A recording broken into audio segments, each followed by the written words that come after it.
Hello everybody and welcome. In this video I'm going to show you how to enable hearing protection on your AirPods Pro 3.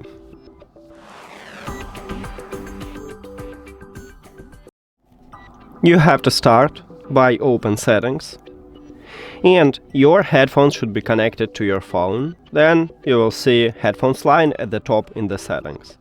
Tap at that line. Then you need to go to hearing protection, and right here in workplace use we have EN352 protection, so we need to enable it. Click on it, then click turn on, and that's it.